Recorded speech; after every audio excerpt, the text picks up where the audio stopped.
All right. Well, thanks everyone who is joining us live. Welcome back to another week of Slamazon Bros Live. We got Andy doing some live Facebook recording during our show here, make things a little more interesting. So I started off this titling this with a provoking question: is retail sourcing dead? So we're going to talk about that today.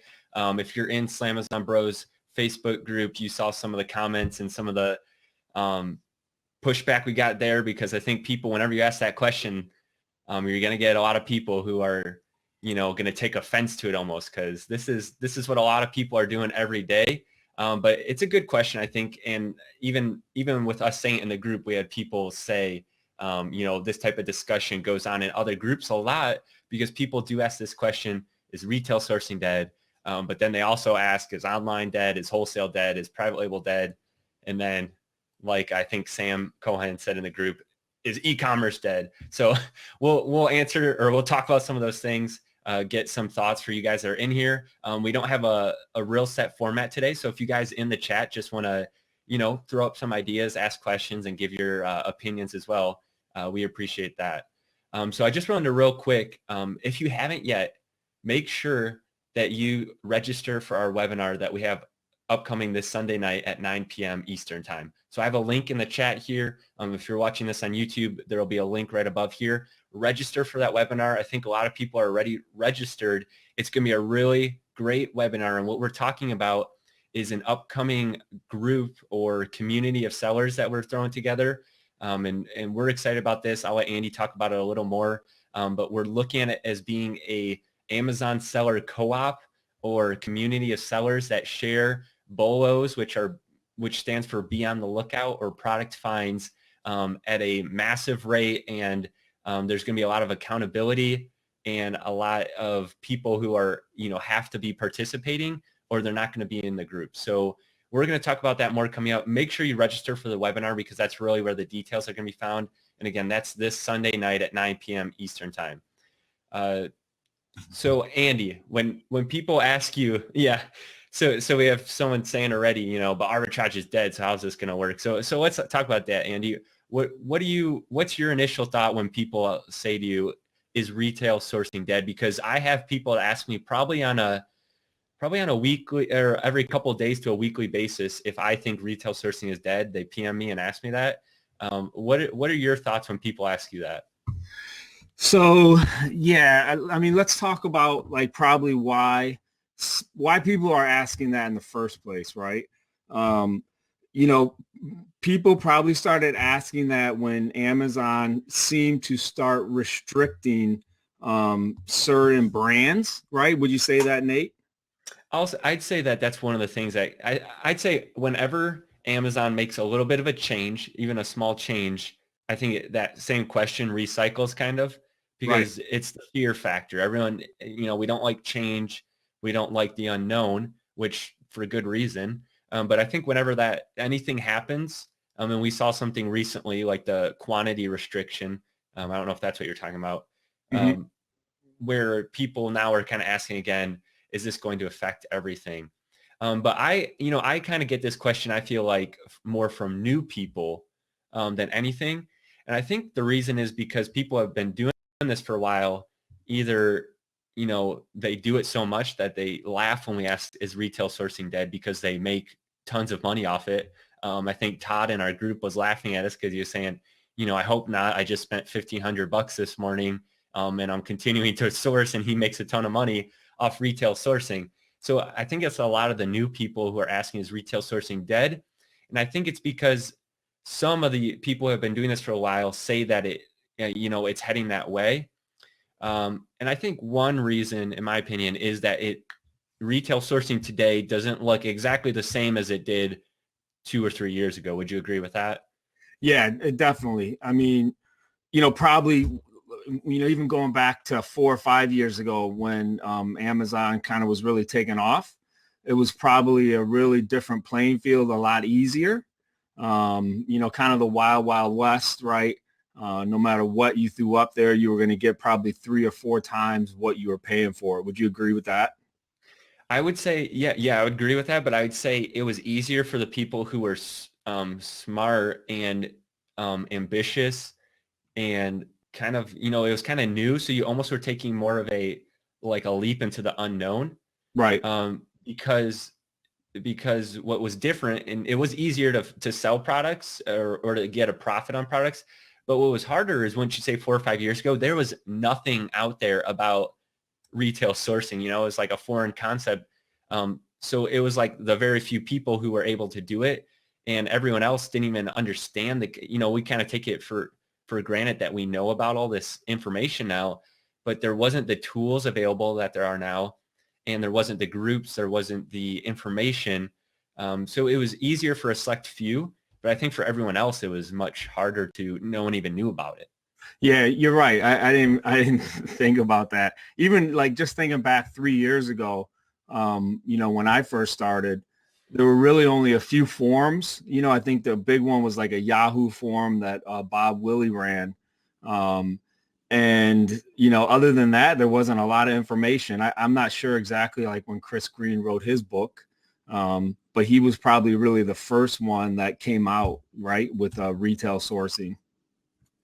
Yeah, so I know once that kind of came out, it kind of took off, and there's been more and more ever since. And if you look at like Google Trends and stuff, just the search for Amazon FBA has gone up a lot lately. But I definitely agree with that. So Andy, when again did you start first selling on Amazon, and doing retail sourcing? 2013? Yeah, so it would have been a little more than 3 years ago. And what I did, I started at thrift stores, selling used stuff, and then, moved into Walmart. I can remember my first big buy at Walmart was after Christmas sale. They moved all their toys to the lawn and garden section, and I threw down like $3,000 or $4,000, within 2 or 3 hours. So that was probably like when it started to click for you more and you got excited too. Yeah, and I just couldn't believe, that first buy. I couldn't believe how easy it was. Yeah. So you had the scanning app, and you could see, the bestseller rank and the history of it, and it was mind blowing. I remember I bought like 20 of these huge Barbie doll houses. They were clearancing them for like $30, and they were selling on Amazon for like $225. And I remember like some of the customers that bought them were in countries in Asia. So I don't know if it was like, I forget what countries it were, but it was kind of mind blowing that they were buying them here in the US and they were being shipped overseas, basically next door to where they were manufactured. Yeah. So same thing for me when you start doing, when you first get into this, and let's get into the actual question here. Is retail sourcing dead? I don't think it's dead. I think it's changed from what it was. And I think that's what we're coming to. And I think that there's still a lot of people who are making a lot of money doing this. It just looks different than it has in the past. And that's kind of what we've been saying so far. And same thing with me, when you first get into it, it does take work. So if you haven't watched last week's show yet, watch last week's show and you'll get motivated. And if you don't mind Andy yelling at you a little bit to do work, then watch last week's show. But basically, retail sourcing does take work. You're having to get out in the store, and you have to, get out there and get the boots to the ground. And I think a lot of the new people that are coming to me and saying, is this even real? Or does retail sourcing, is it dead? Does it work anymore? Haven't gotten that out there yet. And if they have, they went to one store and they tried to scan everything and they said, I didn't find anything. This doesn't work anymore. So Andy, one of the things that helped, going back to, when you started and then when I started, one of the things that helped me the most when I first started was basically what you're saying. There wasn't as many resources out there, but being part of some of those resources that were available, and then being a part of a group that helped share actual product finds and ideas was a huge help to me. So there was a couple groups like that, and there has been, since, and groups have cycled in and out. But basically, there was a couple groups that I belonged to that were really super helpful in helping me not only to directly show me what products to buy, but helping me get in the mindset of, oh, so this is how this works. This is whether it's the type of store that I should be shopping at or the type of product that I should be looking at. It wasn't always just giving me the fish, using the analogy, teaching someone to fish or giving them a fish. People in these groups give you fish sometimes, but it was more learning how to source. And that's what some of these groups I've been a part of. And I think you're going to say the same thing, because I know you always preach community and helping other people out and learning from the other smart Amazon sellers. But I know that was a huge help to me in the past in learning retail sourcing and making me start, almost become a believer, like we say sometimes, and not feel like this was dead or not working. Yeah. So sorry, I've been a little distracted. My screen was froze and I couldn't see you, Nate. I couldn't see the chat. And so I've been trying to play around and it finally unfroze. So now I'm back to normal. All right. Did you hear my question? No, definitely. So let me just backtrack a little bit. If you know me, I'm like 95% private label. I believe in that business model. I know long-term, that's where I want to continue to grow my business. And that's where I invest a lot of my time and a lot of my resources. I want to build a brand. I want to control the buy box 100% of the time. If I don't control the buy box 100% of the time, the only other things I do is I will partner, and I do partner with some other sellers on products. And so that way we're basically splitting the buy box 50% of the time. It allows me to have to put less capital up front, right? Which kind of spreads my risk. And so I'm a big believer in PL. With that said, this past fourth quarter, after having been all in private labeling for like 18 months, I decided that I did want to invest some time and money in retail sourcing, basically. So that was, purchasing stuff online as well as purchasing stuff in store. The previous fourth quarter, I didn't. I just focused on my private label product. I realized, though, that I was leaving money on the table by not taking action on the available opportunities, right, that retail sourcing and online sourcing allow you to have. So this past fourth quarter, I actually invested quite a bit of money in online buys and in retail buys, and it brought me back fantastic returns. What I love, right, about that is it's like immediate gratification. So my private label products, it really takes time to build, right? When you're doing retail sourcing or online sourcing, again, how you and I first started, how a lot of Amazon sellers start, it's immediate gratification because you're generally buying name brand products that are easily found in search. If you look at your Amazon account, you can see your name brand products like a Nerf gun, how many page views those will get. Compare those to your other unnamed brand products. And it's crazy the amount of traffic that name brand products generate. And so that's the advantage of when you do retail sourcing or online sourcing. You have that brand name recognition. And you and I often talk about this. On brand name stuff, I have never lost money. I may have broke even, right? But generally, if I have the intestinal fortitude to wait out the lower selling sellers, you're going to end up making money, or worst case, you're going to break even. If it's a name brand product like a Lego, or like a Nerf, those products are just evergreen. And if you if you buy them at the right price, you're going to make money on them. So that is a huge advantage, right, to doing retail sourcing, online sourcing, which again is why this past fourth quarter I went in. And I actually had one particular buy this past fourth quarter that another seller shared with me. That was one of my most profitable items, right, fourth quarter. It was an online buy, so I bought a lot online, as well as I could buy them in store. And Nate, it was just a phenomenal buy, and I made a lot of money immediately. Like those things were flying out of my account. So, to me, again, it kind of set me back to say, okay, look, this is still a viable model. Like Nate said, he asked the question and a lot of people got upset because there's a lot of very successful Amazon sellers who are doing retail sourcing. They're like, what? No, it is not dead. Yeah, we agree with you. I agree with you 100%. It's not dead. And I can show you my account, right, from one product that made me probably almost as much as a lot of people make in an entire year.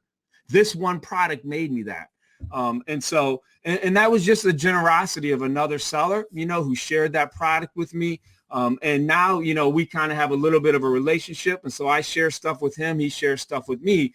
And again, going back to what you said, that's the advantage of when you network, right, with other sellers, when you establish those kind of relationships, right, where you give value and then they give value back. That way, both of your businesses grow. Which go ahead.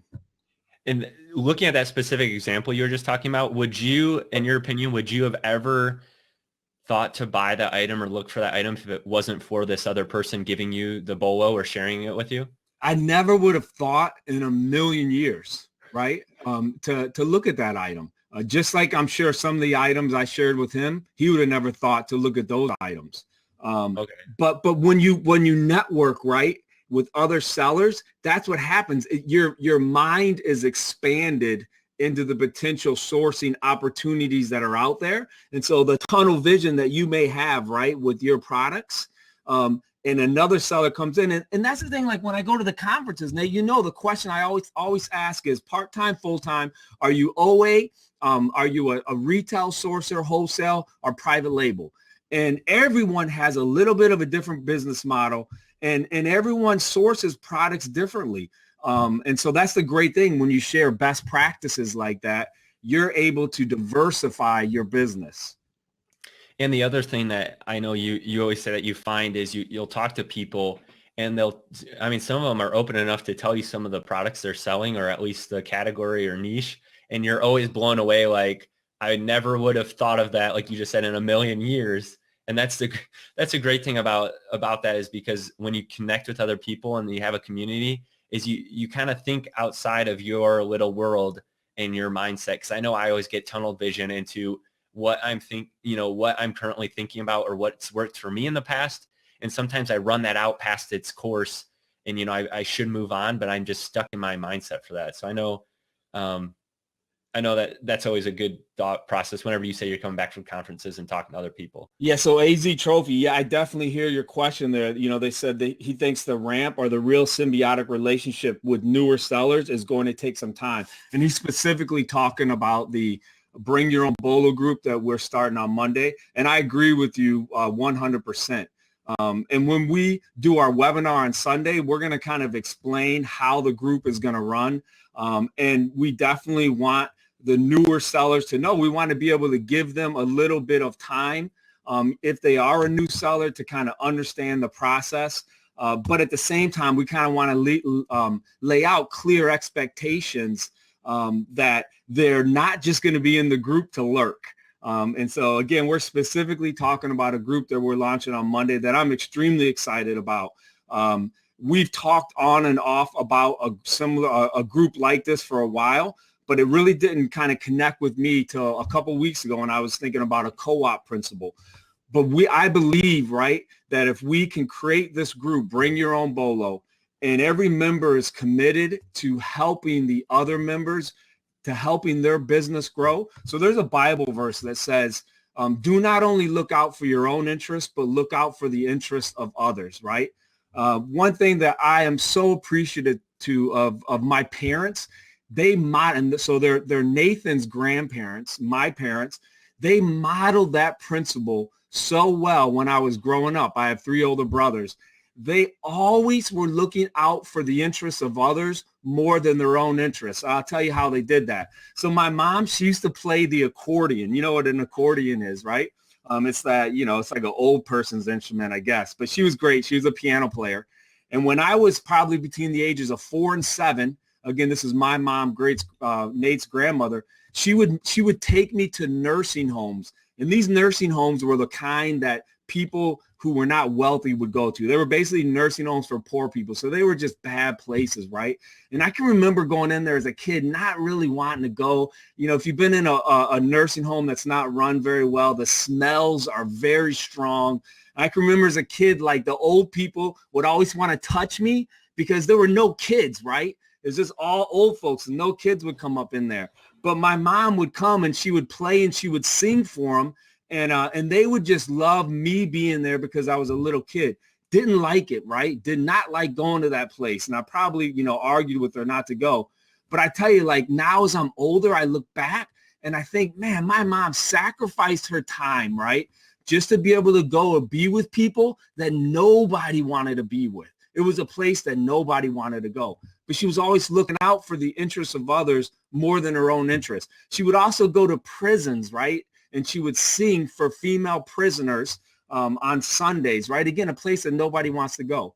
And so the idea for this group, right? Bring your own BOLO. It's that similar kind of principle that if we are committed, right, to the group as a whole, not only are we going to benefit because we're going to benefit from other people that post BOLOs, but as we post BOLOs, we're going to benefit as well. And so, in some of my promos, I might have got ahead of myself. I was saying like 200 BOLOs a week. That's not realistic because of your question, AZ. That's totally true. It's not realistic to think that brand new sellers are going to be able to bring those type of items. However, it is realistic to think that as those sellers grow, that they're going to get the concepts and then they are going to be able to contribute, right? Some of the best symbiotic relationships, I think that's the word you use, I have, are with newer sellers who finally get it. It clicks and then they just get on fire. Todd Day is one of those. He's been selling for less than a year. Go ahead, Nate. No, I think, just continuing what you're saying, there's people who've been doing this for less than a year, like you say, who are selling 50, 100,000 in sales a month, which is just, huge numbers and making really good profit on it. And yeah, let's just talk a little bit more about BYOB, as we're calling it. Be on the lookout for BOLOs is what BYOB is standing for. And some of the questions here, we're going to get into this more Sunday night and really lay out things in a better way. We really, as Andy has said, have just been developing this in the last, I don't know, what's it been, a week or two since you've been thinking of this more, Andy. So it's going to be molding and changing as we get into it. But Diane asked if this group is only for new sellers. It is not only for new sellers. It is for sellers at all levels. There just is going to be requirements for everyone that's in the group. So brand new sellers might have a little bit of trouble in this group if they're not getting out there and looking for items to share. Now, that being said, I think anyone that has a phone and the ability to scan or look for products will be able to find something to benefit another person at some level.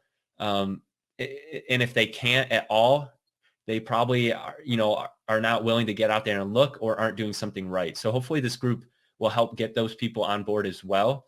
And then Danny makes another good point here by saying that there's BOLOs in certain categories that some new sellers can't even sell because they are, gated for that category. So let's say they're not approved for beauty and they find a product in beauty. That's going to be a really good product that they can share with someone else. And then in return, hopefully get another benefit from that other person, like you're saying, a symbiotic relationship there. And Nate, let's talk about like the different types of BOLOs, right? So, there are some BOLOs where they're, the real traditional meaning of BOLO, be on the lookout, was that it was a hard to find item. So maybe someone just posted in the group, I think it was Todd, of this, it's like a benefiber type. That's not what it is, but it's a fiber thing. And that's in the Slamazon Bros Facebook group. And so it's discontinued, but there are still some out there, and it's an extremely profitable item. So like that would be a potential item, that is going to be posted in this group, so that if you're out and you're looking, you're at a out of the way store that doesn't turn their inventory very fast. That's a great item. You want to go to that section and see if it's there. Go ahead, Nate. And what I like about that example is, like you said, it's some kind of benefiber or supplement or something. And it costs, people are finding it for $12 and it's selling for 70 plus on Amazon. And the reason I like that example is, like you said, when people start to think about BOLO sharing, a lot of people get in their mind, like when you share a BOLO, it's going to tank the price. Well, that one's a perfect example where you're not going to tank the price by sharing that because it's harder to find and it's discontinued. So they're not going to keep popping up all over the place. Once you clear your shelf or your store or whatever, and you sell out of your stock, you're probably done unless you go out searching for more. But that's, like you said, the BOLO is products typically that are a little bit harder to find And so, people, you can't just go online and shop all 200 people or whoever, 100 or 200, 300 people are going to be able to find it at once. So there's a lot of different types of BOLOs, like you said, but I think that one's a really good example. And he shared another good example, of vacuum that you can find at certain, I think it was a vacuum, certain stores. And what he likes, Todd shared this again, and what he likes to do is he likes to try to negotiate with the manager and get it for a little bit cheaper. And he's had success with that at multiple stores. So, that being said, some people might be able to get it at the price he can and others might not be able to. But if you can, there's money to be made on that product then. So I think those were good examples. And those are the types of things we're going to see a lot in this group. And part of the purpose of this group, because there's not very many of them out there, we definitely want to make it very targeted, right? And so there's a lot of great Facebook groups out there that are full of great information, and they're very broad, very general. There are really very few that are targeted toward inventory opportunities, as we're going to call them. And so that is definitely what BYOB, again, that stands for Bring Your Own BOLO, it's going to be very targeted and very specific, that we want this to be a group where there is posts, right, continually about inventory opportunities. Because you and I know, as Amazon sellers, that's how we make our money. We make our money by sending inventory in, right, to the FBA warehouse. And so, I want to be able to have as many, I'll just use like a web crawlers as possible. For me, I got web crawlers in PL, right? That's what I'm doing. I have web crawlers. I'm part of the List, which is just a phenomenal sourcing. If you've ever heard of it, Curtis Batdorf runs it, David Hawkins, Randy Reynolds, Chris Bond. It is, I think, the best by far. Right now, all of my OA that I do and retail, it comes from the finds in that List. But I want to have as many places that I can go to for sourcing opportunities. I think that this group is going to be another one of those places. Again, can you imagine 200 people, even if we just each member just posts one BOLO every 2 weeks, even if we just did one a month, 200 BOLOs a month, that gives you and I 200 more possible opportunities to find profitable inventory. And then going on what you were talking about, what BYOB is not, is it's not a list service like the List that you're talking about, because it's not a place where you just go in and you expect to see finds every day and you don't do anything else. You just lurk around and you come in once a day, take all the finds and go out and treat it like a list. That's not what this is. It's a community and a co-op. And that's why Andy was really stressing that, and why this idea came about, because it's an Amazon seller community where if you're not putting anything else in, the community is going to notice that.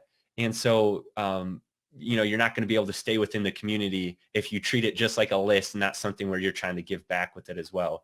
We have someone who's asking, or who's saying they're not going to be able to make the replay Sunday or catch it live Sunday night. Is there going to be a replay? We'll record it and there will be a replay on it. But what I would stress is we're going to put, at least initially, a cap on this group. We're not positive what that's going to be yet, but we're going to put a cap on it as we go into the beta mode of it and test things out. So if you catch it live, I think is when we're first going to be opening it up to people to get started. I think you're going to want to join as soon as you can, or catch the replay as soon as you can, guys, because I think this group has a lot of potential, and I think it's going to fill up fast to wherever we set the cap at. I don't know if you think it will, Andy, but I think people are going to be excited about this group. It's going to be really awesome. This is so far, like, the registration for the launch and for this webinar is the highest of any webinar that I've ever done, because I think people get the principle. I think they believe in it. And again, because there's not really anything out there right now that's like it, I think people are excited about that. So definitely understand that. Like, that webinar is going to be the biggest attended webinar that we've ever done. And I think people are going to sign up for it quickly. Yeah. So I think that gives us a good example. The question, going back to our question, is retail sourcing dead? We're going to say no. We think that retail sourcing is alive and well. There's people making a lot of money on it. And we want to revive retail sourcing for some people that feel like it might be, phasing out for them. We want to revive it for you. And that's what this group, this BYOB that we're looking forward to, that we're going to be talking about this Sunday night at 9 p.m. Eastern time is going to be about. So if you haven't yet, register for that webinar. People that are attending live are going to get all the details and the ability to sign up first. And also people that are in our mastermind group. So we have the Slamazon Bros Mastermind group. If you haven't checked that out yet, check that out. There will be a link above if you're on YouTube here. The mastermind group members are going to have first the ability to access this group first, and they're going to have a discount also, mastermind group members. We have a question from Travis. I think there is going to be we're not sure what the cost is going to be. There's going to be a small fee as a administration and register fee that like all co-ops have. The amount what the fee is going to be compared to the BOLOs that are going to be shared in this group is going to be very minimal. But we'll have the details for that by Sunday as well. We're still trying to think through that and what's going to be best for everyone. I think that gives us a good picture. I don't think retail sourcing is dead. I think we're going to have a lot of people excited for retail sourcing coming up next week. And as BYOB gets started, any other thoughts on that, Andy? No, yeah. I mean, again, if you're just joining us, you can go back and heard what I said at the beginning, but just in this past year, I got away from retail sourcing, online sourcing. Fourth quarter, did it again, and it brought a tremendous amount of profit to my bottom line. And so I was able to add that into my bottom line of what I'm already doing with my private label items. And I'm definitely, continuing to do that. And definitely, I think with this group, that's going to push me even further, that the retail portion of my business, I think is going to continue to grow, in addition to my private label, because like I said earlier, it's immediate gratification. Well, why am I not going to purchase something that I can get like immediate profit on because of the brand name keyword that's, found in search on Amazon? So that's the exciting part for me. All right. And I just wanted to say too, if anyone saw the YouTube video that I did, it's been a couple weeks ago now. I talk about 10 profitable items that I've sold on Amazon, or 10 items I've sold for big profits. Most of those items, probably, I don't even know the number, 7 out of 10 of them were BOLOs. So they were items that other people told me about, and I was able to make big profits on them. So if you're on YouTube, I'll post a link up there. You can watch that video. But it was 10 items I've made good profit on, and a lot of those were BOLOs. They were, and by that I mean they were items that other people told me about, and I was able to go out and find and make really good money on. That's what I'm looking for in this group. I think everyone else is going to be really excited about it.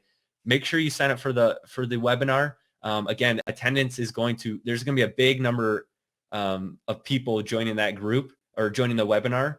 So make sure that you register for that now. It could fill up even the registration for the webinar. Get signed up for that. And I think that'll do it for today.